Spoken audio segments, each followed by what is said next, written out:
Hi, my name is Christina, and this is the fourth vlog in a short series that I'm doing on media literacy. I was given a chapter to read from a book called Convergence Culture, Where Old and New Media Collide by Henry Jenkins. The chapter is titled Media Literacy and the Harry Potter Wars. It starts off with a brief introduction about storytelling and the internet before diving into what is known as the Harry Potter Wars. During the early 2000s, just around when the first few books had been released, The Philosopher's Stone was released in 1997, and the American version, The Sorcerer's Stone, the first book in the series, was released shortly thereafter in 1998. And then in 2000, when the movies were just getting started, teachers, librarians, and civil liberty groups found themselves fighting to keep the books in circulation. The other part of the Potter Wars consisted of the studio company, the Warner Brothers, who owned the rights to the movie franchise, was trying to rein in fan appropriations of the Potter series. Both of these things threatened the impact that the series would have on children. The Harry Potter books have been at the center of controversy more than almost any other book in the last decade. In 2002, there were more than 500 challenges at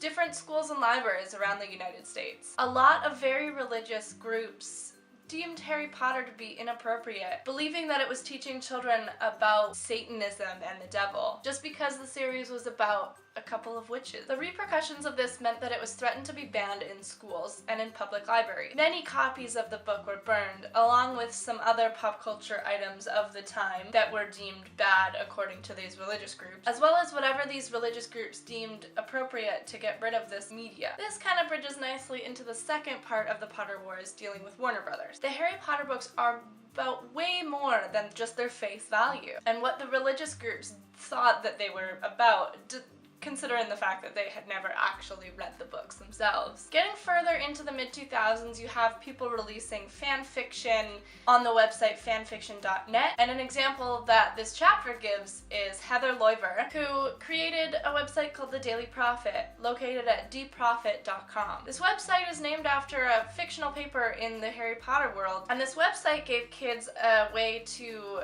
express themselves in their everyday lives of the wizarding world. They could write articles about their fictional wizard lives. Loiver's project enabled kids to immerse themselves into the imaginary world of Hogwarts and to feel a very real sense of connection to others around the world. There's another example that the chapter doesn't quite mention, which is a genre of music that popped up about the Harry Potter series called Wizard Rock. Two brothers named Paul and Joe DeGeorge started the band Harry and the Potters, and they made silly songs in their basement about the series. This kind of thing caught on, and bands such as the Parselmouths, Draco and the Malfoys, and the Whomping Willows created their own stuff. Podcasts were also just starting to become popular, and several of those even popped up, such as Mugglecast and Pottercast. Melissa Anelli, who's a member of the Pottercast crew, she developed a convention called LeakyCon, which started happening in Boston in 2009. And she also wrote a book about her own journey with the Harry Potter series called Harry: A History, which was published in 2008. I've clearly read her book,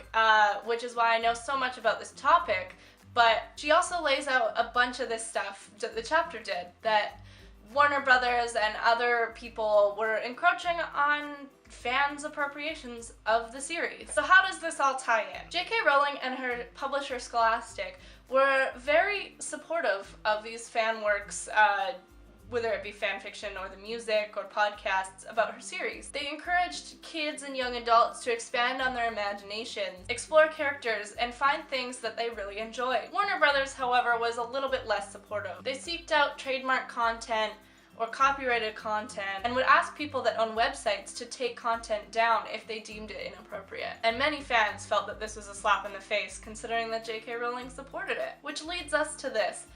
Banning books and banning content has consequences. It had the potential to stifle creativity. In the case of Harry Potter, the series became so large that Warner Brothers couldn't really do much about it. Their fight was irrelevant.